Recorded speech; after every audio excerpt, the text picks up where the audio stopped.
আসসালামু আলাইকুম। আজকে তৈরি করব রোদে দেওয়ার ঝামেলা ছাড়াই কাঁচা আমের আমসত্ত্ব।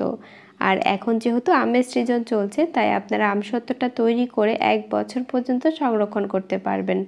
আশা করছি আমার আজকের এই সহজ রেসিপিটা আপনাদের কাছে ভালো লাগবে। ভালো লাগলে ভিডিওতে একটি লাইক দিবেন এবং কমেন্টস করে জানাবেন। আজকে আমি 3 কেজি আমের আমসত্ত্ব তৈরি করব।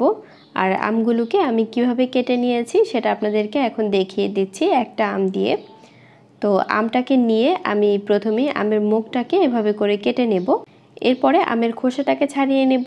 তো একটা সবজি কাটার পিলার দিয়ে আমি আমের খোসাটাকে ছাড়িয়ে নিচ্ছি। খোসাটাকে ছাড়িয়ে নেওয়ার পরে দুইটা পদ্ধতি দেখাবো, আপনারা এটা যে কোনোভাবে কেটে নিতে পারেন। প্রথম পদ্ধতিটা হচ্ছে এভাবে করে ছুরি দিয়ে এভাবে করে পাতলা করে পিস করে কেটে নিচ্ছি। তো এই আমটা দিয়ে আমি দ্বিতীয় পদ্ধতিটা দেখিয়ে দিয়েছি। আমি যে পিলারটা দিয়ে খোসাটা ছাড়িয়ে নিয়েছি সেই পিলারটা দিয়ে এভাবে করে কেটে নিচ্ছি। আপনারা আপনাদের সুবিধা মতো যে কোনোভাবে কেটে নিতে পারেন, ছুরি দিয়ে, বটি দিয়ে কিংবা এভাবে পিলার দিয়েও কেটে নিতে পারেন। তো আমগুলো একটু হলদেটে ভাব চলে এসেছে, আর আমগুলোকে কিন্তু আমি ছুরি দিয়ে এভাবে করে পিস করে কেটে নিয়েছি।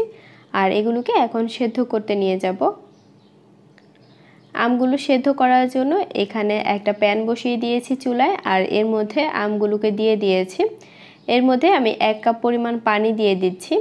পানি অল্প দেওয়াই ভালো। আমি 3 কেজির মধ্যে 1 কাপ পরিমাণ পানি দিয়েছি। হাফ কাপ দিলেও কিন্তু হবে, এতে করে এটা ঘন করতে সময়টা কম লাগবে।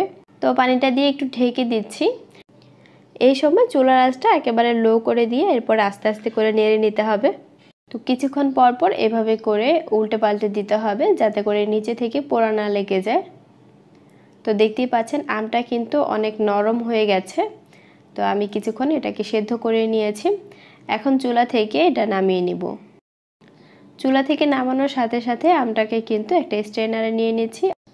আর গরম থাকা অবস্থায় আমটাকে চেলে নিলে কিন্তু খুব সুন্দরভাবে নিচে থেকে পড়বে। যদি একটু ঠান্ডা হয়ে যায় তাহলে দেখা যাবে জমে গেছে, তখন আর ভালো করে পড়বে না। এইভাবে করে স্প্যাচুলা দিয়ে এভাবে একটু চেপে চেপে এরপরে ছাঁকনি দিয়ে ছেঁকে নিতে হবে। তো দেখতেই পাচ্ছেন আমি আমটাকে ছেঁকে নিয়েছি, আর এর থেকে কিন্তু এরকম আঁশ বের হয়েছে। তো একইভাবে সবগুলো আম চেলে নেব। তো আমগুলো চেলে নেওয়ার পরে এখন আবারও আমি চুলায় বসিয়ে দিচ্ছি একটা প্যানে। এখন এর সাথে দিয়ে দিচ্ছি 1.5 কাপ পরিমাণ চিনি। এই আমগুলো একটু বেশি টক, এজন্য আমি 1.5 কাপ দিচ্ছি। আপনারা আপনাদের আমের যে মিষ্টি বা টক বুঝে এরপরে চিনিটা দিয়ে দিবেন। আর পরিমাণ মতো লবণ দিয়ে দিচ্ছি। দিয়ে দিচ্ছি 3 চা চামচ পরিমাণ মরিচের গুঁড়া। গুঁড়া মরিচের পরিবর্তে শুকনা মরিচ চাইলে আপনারা ব্যবহার করতে পারেন। আর এখন জিরার গুঁড়া দিয়ে দিচ্ছি 1.5 চা চামচ পরিমাণ। দিয়ে দিচ্ছি বিট লবণ 1 চা চামচ পরিমাণ। এখন এগুলোকে ভালো করে মিশিয়ে নিয়েছি। এখন চুলার আঁচ একেবারে লো করে দিয়ে এভাবে করে অনবরত নেড়ে নিতে হবে। তো মশলাগুলো নেড়ে মিশিয়ে নেওয়ার পরে এখন এর মধ্যে দিয়ে দিচ্ছি 5 ফোড়ন গুঁড়া 2 চা চামচ পরিমাণ। 5 ফোড়নটাকে আবারও ভালো করে মিশিয়ে নিচ্ছি। আস্ত 5 ফোড়নটাকে টেলে এরপরে আমি গুঁড়া করে নিয়েছি। তো মশলাগুলো ভালো করে মিশিয়ে নেওয়ার পরে এরপরে এটা ঘনত্বটা বুঝে এরপরে এভাবে করে অনবরত নেড়ে ঘন করে নিতে হবে। আর এই সময় আপনারা চিনি কিংবা লবণটা চেক করে নিতে পারেন, লাগলে আরও দিয়ে দিতে পারবেন। তো আমি ভালো করে নেড়ে নিয়েছি, আর এখন দেখতেই পাচ্ছেন এর ঘনত্বটা কেমন হয়েছে। ঠিক এরকম ঘন হলেই এটা চুলা থেকে নামিয়ে নিতে হবে। আমি যেহেতু পানির পরিমাণটা 1 কাপ দিয়েছিলাম, তাই একটু সময় নিয়ে এরপরে এটাকে ঘন করে নিয়েছি। পানির পরিমাণ কম দিলে কিন্তু এত সময় লাগবে না, তাড়াতাড়ি ঘন হয়ে যাবে। তো এখন আমি চুলা থেকে নামিয়ে নিচ্ছি। চুলা থেকে নামিয়ে সরাসরি ট্রেতে দিয়ে দিতে হবে। আমি এখানে একটা ট্রে নিয়েছি বড় সাইজের, আর এটাতে আমি একটু সরষের তেল ভালো করে মাখিয়ে নিয়েছি। অবশ্যই সরষের তেলটা মাখিয়ে নেবেন অল্প করে। তো এখন আমি আমের পিউরিটাকে এর মধ্যে ঢেলে নিয়েছি। গরম থাকা অবস্থায় এই কাজটা করে নিতে হবে। আমের পিউরিটাকে ঢেলে নেওয়ার পরে এটাকে একটু সেট করে নিচ্ছি। তো চারদিকে এভাবে করে একটু ধরে এরপরে নাড়িয়ে দিতে হবে, যাতে করে সবটা জায়গায় ভালো করে লাগে আর এটা সমান হয়। তো ভালো করে সমান করে নিয়ে এখন আমি এটা চুলার নিচে রেখে দেব। আর এটা যতক্ষণ না পর্যন্ত ভালো করে শুকিয়ে যাচ্ছে ততক্ষণ পর্যন্ত চুলার নিচেই রাখবো। আপনারা যারা রোদে দিতে পারেন তারা তো অবশ্যই রোদে দিবেন।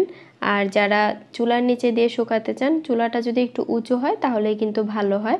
আর চুলাটা অবশ্যই মিডিয়াম জাল করে দেবেন। খুব বেশি বাড়িয়ে দিলে উপরের অংশটা কালো হয়ে যাবে আর খেতে তিতা লাগবে, পুড়ে যাবে। তো আমার এই আমসত্ত্বটা শুকাতে সময় লেগেছে 1 রাত এবং 1 দিন পুরোটা। এখন আমি আপনাদেরকে দেখিয়ে দিচ্ছি এটা কত সুন্দরভাবে শুকিয়ে গেছে।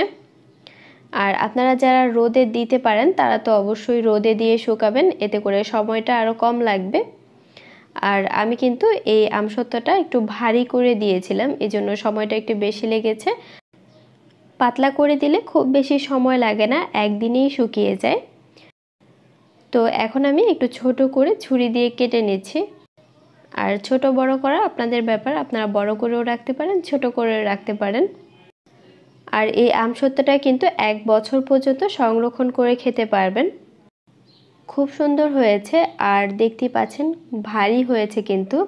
এই ধরনের আমসত্ত্ব অনেকেই পছন্দ করে, আমি পার্সোনালি পছন্দ করি, খেতে খুব ভালো লাগে একটু মোটা সাইজেরগুলো, আর পাতলাগুলো ভালো লাগে খেতে।